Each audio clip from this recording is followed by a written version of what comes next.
Matagal ko nang hinihintay ang araw na yon. First birthday ng anak ko. Kaya kahit hirap magpalib sa trabaho, pinilit ko. Ayokong lumaki siyang may alaala na wala sa mahalagang araw ng buhay niya. Ako nga pala si Tony. Bandang 2:00 ng madaling araw, umalis na ako galing trabaho. Sarili kong kotse ang dala ko. Diretso pa uwi sa Quezon Province, kung saan naghihintay ang asawa't anak ko. Tahimik ang kalsada. Halos wala akong kasabay. Sakto lang. Mas gusto ko talagang mag-drive ng mag-isa. Sa una, normal lang lahat. Bukas ang radyo, malamig ang hangin, malinaw ang daan. Pero paglagpas ko sa isang mahaba at masukal na bahagi ng kalsada, doon nagsimula yung kakaiba. Napansin kong wala na akong signal. Kahit radyo, biglang naging puro static. Akala ko mahina lang ang reception. Kaya tinuloy-tuloy ko lang ang takbo. Maya-maya, may nadaanan akong malaking puno sa gilid ng kalsada. Yung klase ng puno na parang matagal nang nandun. Makapalang ugat. May nakapaskil na lumang karatula, pero hindi ko na mabasa. Paglampas ko ron, ilang minuto lang, nadaanan ko ulit ang parehong puno. Napakunot ang noo ko. Hindi pwede, sabi ko sa sarili ko. Diretso lang naman ang daan. Wala akong nilikuan. Tinignan ko ang oras. 3:11 AM na. Tinuloy ko pa rin ang pagmamaneho. Tahimik na masyado. Walang kahit anong tunog bukod sa makina ng kotse. At muli, bumalik na naman ako sa parehong puno. Doon na ako kinabahan. Huminto ako sandali sa gilid ng kalsada. Binaba ko ang bintana. Ang hangin, mabigat, parang may dalang init kahit 10 oras na ng gabi. May amoy ng lupa at kahoy. Yung amoy ng gubat na matagal nang hindi ginagalaw. Bigla kong naalala ang mga kwento ng matatanda sa probinsya. Pag paulit-ulit ang daan, huwag ka munang magalit. Baka nililigaw ka. Bumalik ako sa loob ng kotse. Nanginginig na ang kamay ko sa manibela. Tinry kong mag-GPS pero paikot-ikot lang ang mapa. Parang ayaw tumuro ng tamang direksyon. Habang umaandar ako ulit, napansin kong mas kumikipot ang daan. Yung dating sementado, unti-unting nagiging parang lupa na lang. Yung mga puno, mas siksik. Parang may mga anino sa gilid na gumagalaw kapag hindi ko direktang tinitignan. Sa rearview mirror, akala ko may sasakyang sumusunod. Pero wala naman. Maya-maya, may narinig akong mahinang tawa. Hindi sa labas, parang galing sa mismong paligid. Kalma lang, pauwi ka ng birthday ng anak mo. Bulong ko sa sarili ko. Biglang sumagi sa isip ko ang sinabi ng lola ko noon. Pag naligaw ka sa daan na hindi mo maintindihan, magdasal ka at kung kailangan, baliktarin mo ang damit mo. Hawak ko ang rosaryo na laging nasa dashboard. Doon ko naramdaman ang tunay na takot. Yung pakiramdam na hindi ka nag-iisa kahit wala kang nakikita. Uminto ako ulit sa gitna ng kalsada at doon ko napansin yung mga bakas sa lupa sa gilid ng daan. Nakatigil ang kotse sa gitna ng madilim na kalsada. Patay ang makina, patay ang ilaw. Hindi ko alam kung bakit, pero pakiramdam ko, mas delikado kung aandar pa ako nang hindi gumagawa ng kahit ano. Kinuha ko ang rosaryo sa dashboard. Nanginginig ang kamay ko. Hindi ako pala dasal, pero nung gabing yon, wala na akong ibang choice. Mahina ako nagdasal. Hindi ko na malaya na paulit-ulit na pala. Kahit ano na lang ang sinasabi ko basta pumasok sa isip ko. Pagkatapos, ginawa ko yung huling sinabi ng lola ko noon. Binaliktad ko ang damit ko. Pagkabaliktad ko ng damit, biglang humangin. Yung hangin na parang may kasamang galit. Umuga ang mga puno sa gilid ng kalsada kahit wala namang bagyo. Pagtingin ko sa harap, may daan. Hindi na makipot, hindi na lupa. Aspalto na ulit. May linya sa gitna, may reflector sa gilid. Parang biglang ibinalik sa normal. Hindi na ako nag-isip.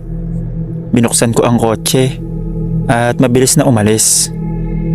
Habang umaandar ako, napansin kong bumibigat ang hangin sa loob ng kotse. Parang may nakamasid. Yung pakiramdam na kahit hindi ka lumilingon, alam mong may nakatingin. Dahan-dahan akong sumilip sa side mirror. At doon, may nakita ako. Sa una, anino lang. Matangkad tapos mabilis. Pero nang luminaw, kalahating tao. Tapos, kalahating kabayo. Mahaba ang mga binti. Parang kayang sabayan ang takbo ng kotse. Ang itaas ng katawan, anyong lalaki. Malapad ang balikat. Nakayuko pero ramdam ko ang tingin. Minsan lumalapit, minsan bumabagal. Parang alam niya kung saan ako pupunta. Inapakan ko ng todo ang silinyador. Hindi ko na tinignan kung gaano kabilis ang takbo ko. Hindi ko na inisip ang multa o ang disgrasya. Ang kahit ano basta makalayo lang. Sa side mirror, nakita kong tumigil siya. Hindi siya tumuloy sa maliwanag na bahagi. Tumayo lang siya ron. Parang may linyang hindi niya pwedeng tawirin. At bago pa siya tuluyang mawala sa dilim, nakita ko siyang tumawa. Ilang minuto pa, nakita ko na ang unang bahay. May ilaw, may bakod at merong mga aso. Doon na ako nakahinga ng maluwag. Pagdating ko sa bahay sa Quezon, sinalubong ako ng asawa ko.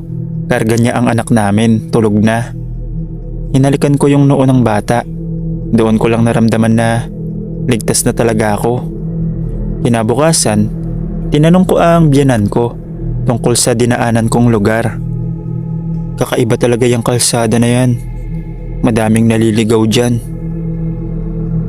Simula nun, may rosaryo na akong laging dala. At kahit kailan, hindi na ako bumabiyahe ng 10 oras ng gabi.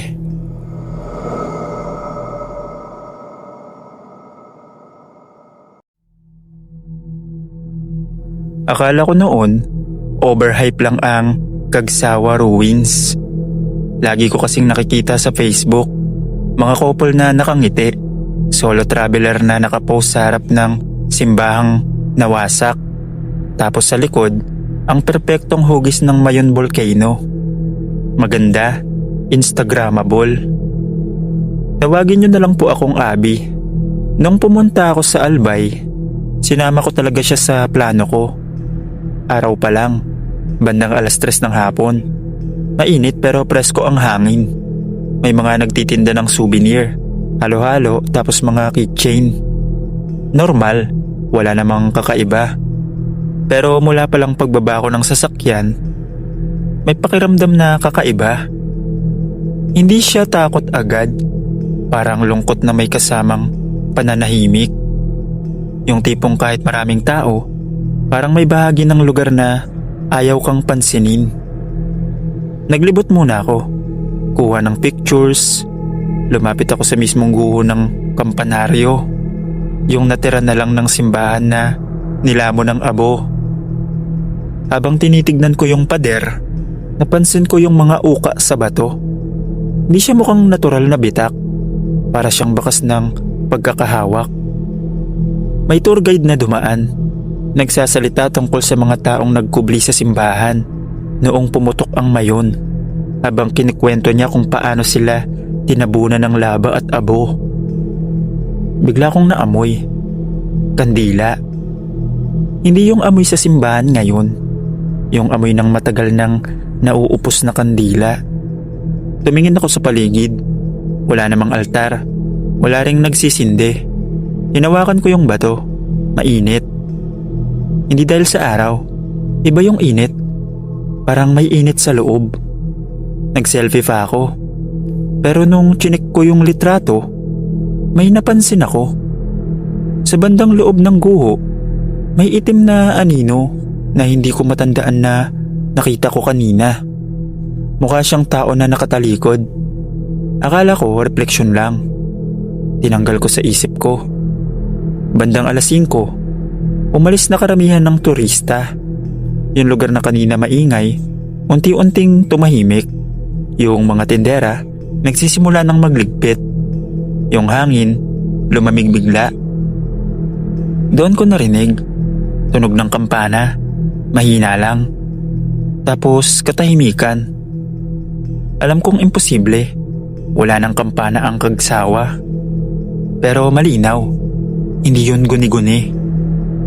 Paglingon ko sa kampanaryo, may nakita akong isang babae. Nakatayo siya sa lilim ng guho. Mahaba ang buhok, nakaputing damit na parang lumang damit. Hindi siya gumagalaw. Akala ko, turis lang na naiwan, kaya nilapitan ko. Habang papalapit ako, napansin ko na wala siyang anino sa lupa. Kahit pa dapit hapon na at pahaba na dapat ang mga anino. Tumigil ako sa ilang metro. "Miss?" Tawag ko. Dahan-dahan siyang lumingon at doon ko nakita na puno ng abo ang mukha niya. Parang hindi nalinis kahit kailan. Ang mga mata niya hindi nakatingin sa akin, kundi sa likod ko. Mahinang-mahina siyang nagsalita. "Hindi ka dapat nandito. Pagpapalubog na ang araw." Biglang bumugso ang hangin. Nawala ang babae.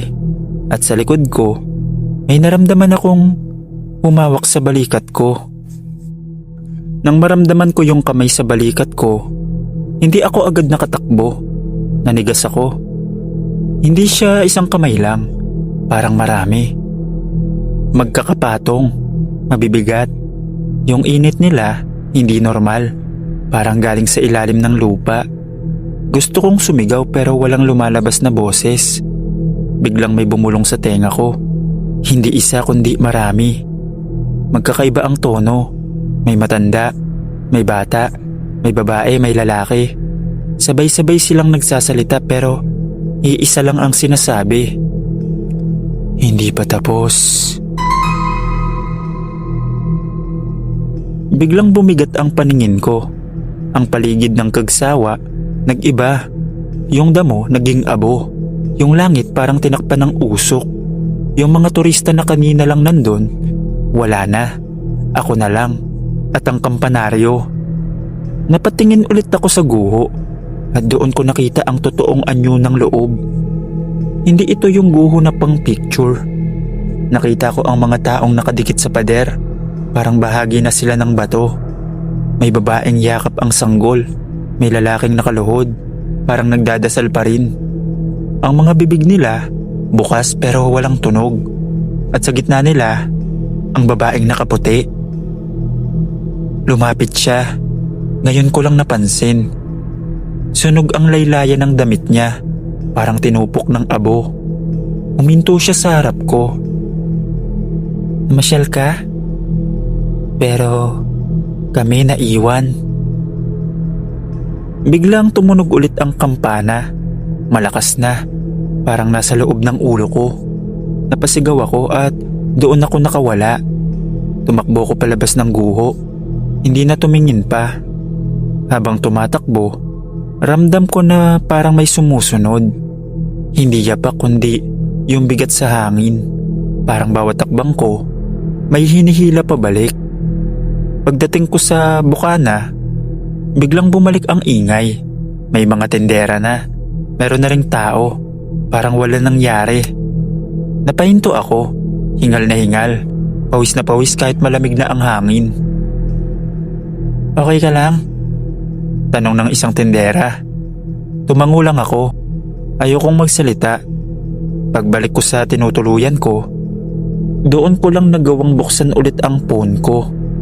Tinignan ko yung mga litrato sa Kagsawa. Maayos lahat hanggang sa huling litrato. Selfie ko dapat yon. Pero hindi ako nakangiti. Sa likod ko, sa loob ng kampanaryo, may mga muka. Hindi malinaw, parang nababalot ng abo. Pero malinaw ang mata nila. Nakatingin sa akin. May timestamp ang picture. 6:06 PM. Alam kong nakalabas na ako ng Kagsawa ng oras na yon. Kinabukasan bumalik ako sa Kagsawa. Maraming tao, maliwanag. Tinanong ko ang isang matandang guide tungkol sa kampana. Ang sabi niya, may mga turista talaga na iiwan ang pansin nila dito. Tapos ano po? Tanong ko. Ngumiti siya, pilit. Hindi naman sila nawawala, pero may bahagi sa kanila hindi na umuwi. Hanggang ngayon, hindi ko pa rin makalimutan ang karanasan kong yon.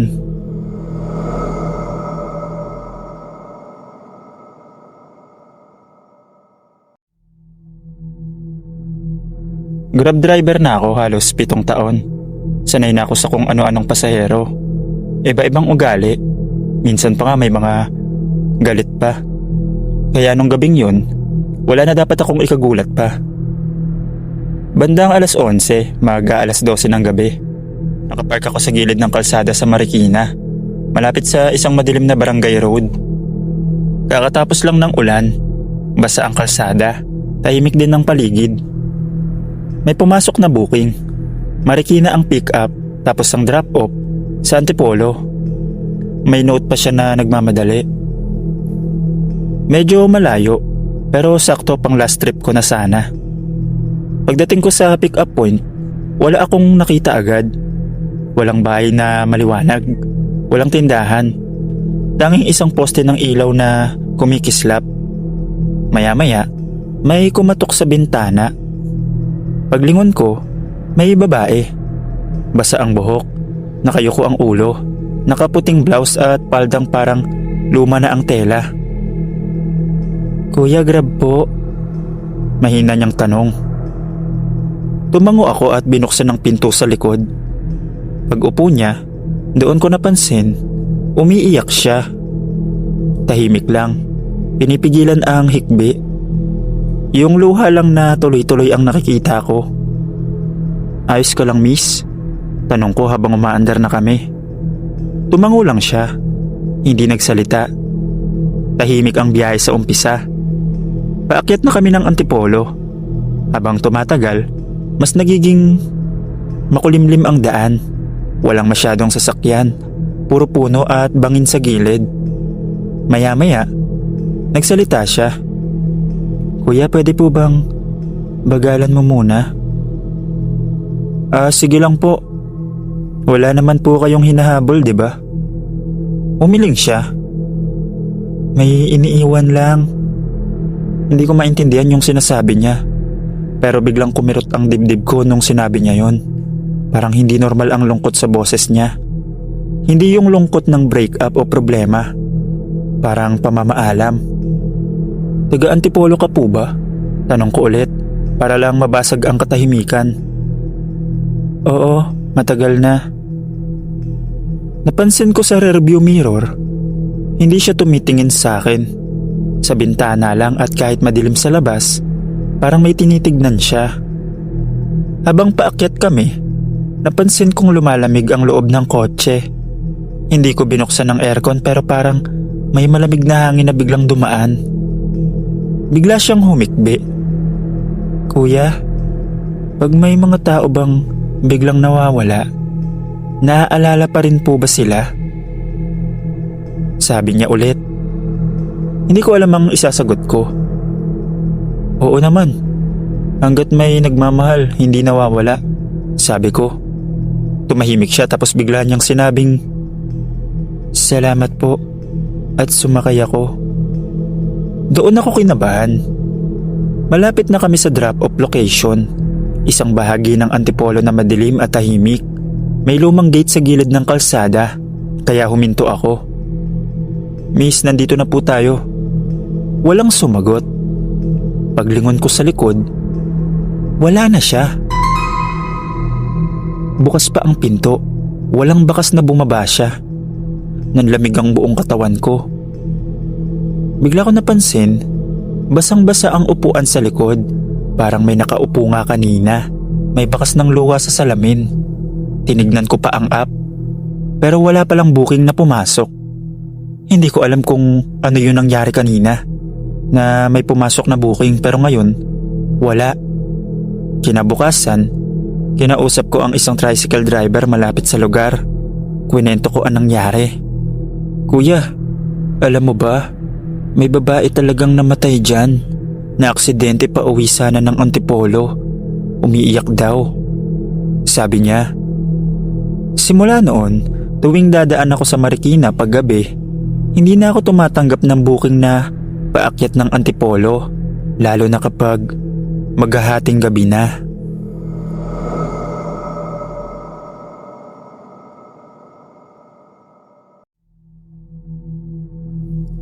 Hindi ko inaasahan na ang simpleng paglalakad ko sa Marikina Riverbanks bandang hating gabi ay mauuwi sa isang karanasang hindi ko makakalimutan. Ako si Mark. Galing ako sa kaibigan kong nagkaroon ng salo-salo. Gusto ko lang maglakad, makalasap ng malamig na hangin.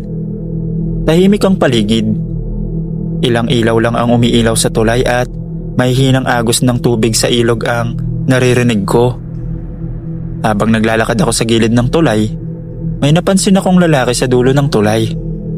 Nandun siya sa may railings, nakayuko ang ulo at parang nag-iisip ng malalim. Sa una, akala ko uminom siya o nalunod sa sarili niyang iniisip. Lumapit ako ng dahan-dahan. Halos nakalapit sa kanya. Kuya, okay ka lang ba? Tanong ko. Walang sagot. Tumitig lang siya sa ilog. Ang katahimikan niya, parang ang bigat sa hangin. Parang hinihigop ang lahat ng ingay sa paligid. Napansin ko rin na may kakaibang lamig sa paligid. Hindi lang dahil sa gabi. Parang may presensya na hindi nakikita ngunit ramdam mo. Kuya, kailangan mo ba ng tulong? Paulit-ulit kong tinatanong. Bigla niyang inangat ang ulo niya. Hindi ko nakikita ang mukha niya. Parang ang dilim. Ngunit ramdam mo ang malalim na lungkot at galit. Tumayo siya sa railing, tumigil sandali at parang naghintay. At saka, hindi ko inasahan, tumalon siya sa ilog. Hindi ko alam kung ano ang nangyari sa akin sa sandaling yun. Bigla ako napasigaw, tumakbo at huminto sa gitna ng tulay. Pinilit kong tumingin sa ilalim ng tulay ngunit wala akong nakita. Walang splash. Walang bakas ng tubig. Parang wala nangyari. Nakatayo ako roon, nanginginig. Hindi makagalaw. Maramdam ko pa rin ang bigat sa hangin sa paligid. Parang may nakamasid sa bawat hakbang ko. Hindi ko na tinignan pa. Tumalikod ako at mabilis na lumayo. Yung puso ko halos sumabog sa kaba at takot. Kinabukasan, nalaman ko sa radyo na may lalaking natagpo ang nalunod sa ilog malapit sa tulay. Sabi ng mga tao, parang tumalon. Hindi ko makalimutan ng detalye. Yung pagtalon niya, yung tahimik na pagkatitig sa ilog, bago siya naglaho sa harap ko. Simula noon, tuwing nadadaanan ko ang riverbanks, kahit araw, nararamdaman ko ang bahagyang lamig sa hangin sa gilid ng tulay. Parang may nakamasid pa rin sa akin. Hanggang dito na lang po. Salamat.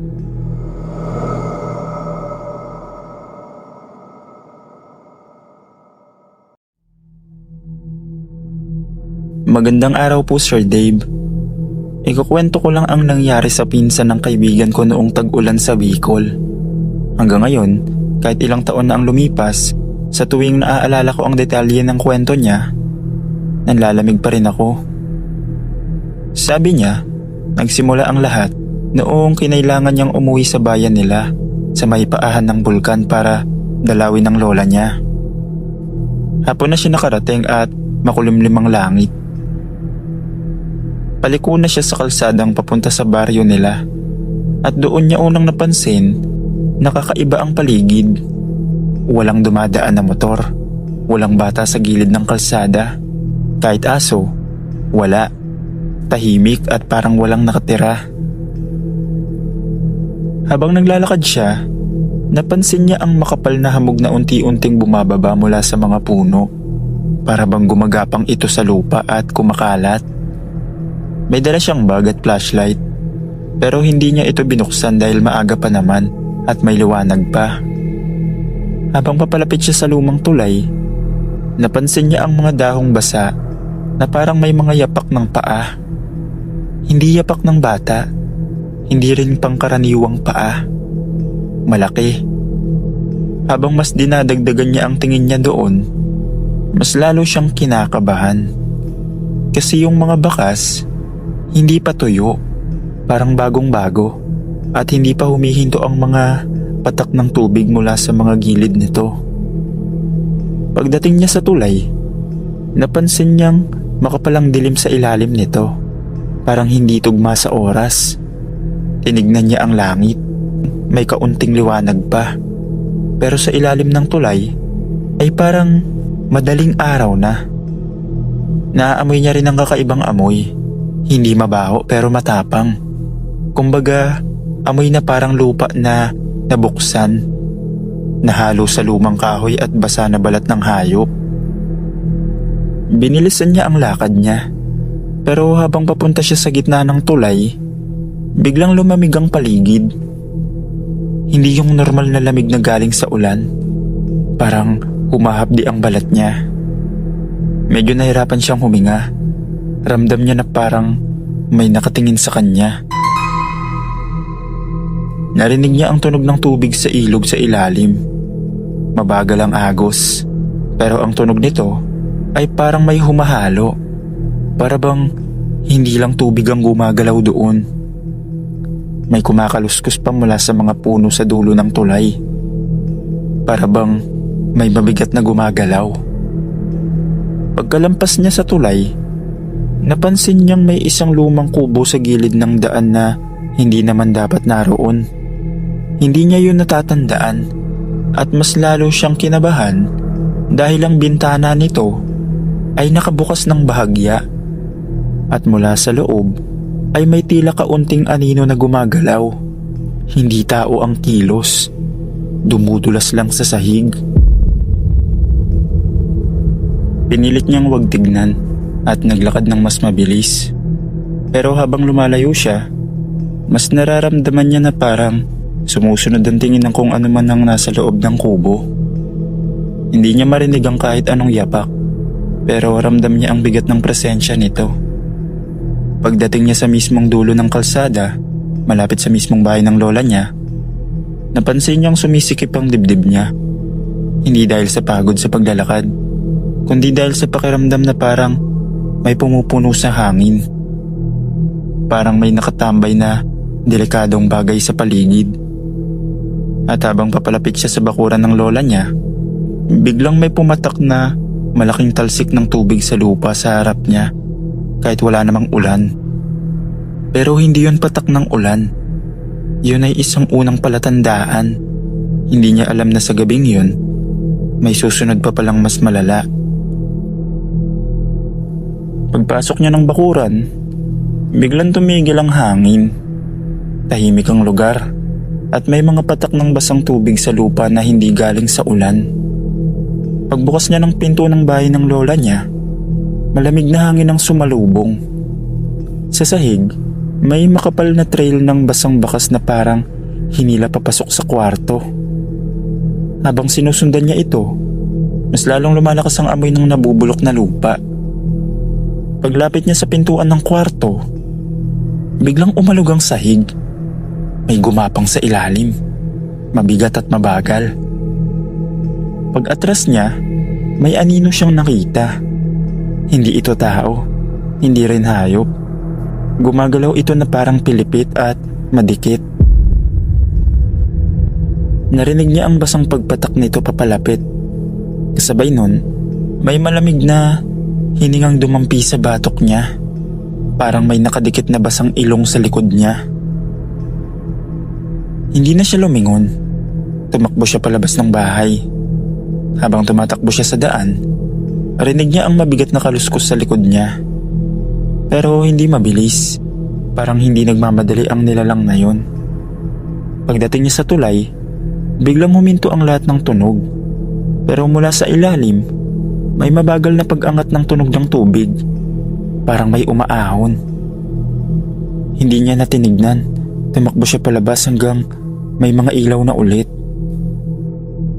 Naganap muna siya ng hotel na matutuluyan. At pagdating ng kinabukasan, binalikan nila ang bahay. Wala na ang trail, wala na ang amoy, at parang walang nangyari. Pero ang kubong nakita niya kagabi sa gilid ng daan, wala na rin.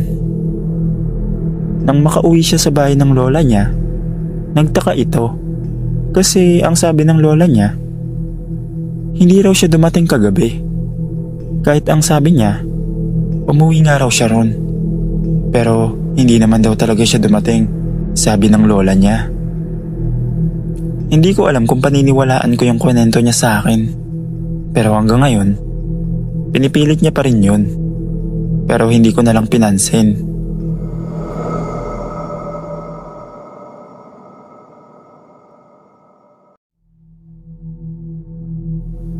Tawagin niyo na lang po akong Clark. At ito ang nangyari sa amin noong 2007, noong nagbakasyon kami sa Bicol. Alam na namin na may mga lugar na bawal puntahan. Pero dahil sa trip namin sa adventure, pilit naming tinuloy ang hike sa isang liblib na gubat malapit sa paahan ng bundok. Maaga pa lang, nakaprepare na kami. May dala kaming maliit na tent, flashlight, pagkain at tubig. Naka-MTV kaming 3. Pero habang papasok sa gubat, halos nawawala ang signal ng cellphone. Alam naming bawal ang lugar, pero inisip namin na kaya namin, basta't susundan lang namin ang daan na nakikita sa mapa. Habang umaakyat, napansin naming unti-unting nagiging mas makapal ang gubat. Mas mataas ang puno, mas dikit ang mga sanga. Ang daan na dati parang malinaw, unti-unti na lang na natatabunan ng damo at dahon. Habang lumalalim sa gubat, napansin naming may kakaibang lamig sa paligid. Hindi tulad ng malamig na simoy ng bundok. Parang humihigop sa init ng katawan namin. May tunog din sa paligid dahil sa katahimikan. Mas ramdam namin bawat kaluskos ng sanga at dahon sa paligid. Sa bawat takbang, pakiramdam namin parang may sumusunod sa amin. Hindi namin nakikita, pero ramdam namin ang presensya. At doon nagsimula ang takot. Hindi namin alam noon na may mas malala pa palang mangyayari habang papalalim kami sa gubat. Habang lumalalim kami sa gubat, unti-unti naming nararamdaman na mali ang ginagawa namin. Ang daan na dati malinaw sa mapa, nawawala sa paligid, para bang ginugulo kami ng gubat mismo. Ang mga puno na dati matataas lang, tila bumababa at bumabalot sa paligid. At mas makapal ang dilim kahit tanghali pa lang. Biglang may narinig kaming mabagal pero mabigat na paglakad sa likod namin. Hindi ito hayop, hindi rin tao. Parang may malaki at maitim na bagay na dahan-dahang sumusunod. Humahabol sa bawat galaw namin. Napabilis ang tibok ng puso ko. Nagtakbuhan kami. Nag-ikot sa mas makapal na bahagi ng gubat. Pero bawat liko, parang paulit-ulit lang. Parang nakatali kami sa parehong lugar. Maya-maya, naramdaman namin ang malamig na hangin. Ang amoy parang nabubulok na lupa at dugo. Ang bawat tunog ng sanga ay parang kumakaluskos sa likod namin. Papalapit ng papalapit. Hindi namin tinitingnan kung ano yun. Ang importante lang ay makalayo. Unti-unti, nakita namin ang liwanag ng gilid ng gubat.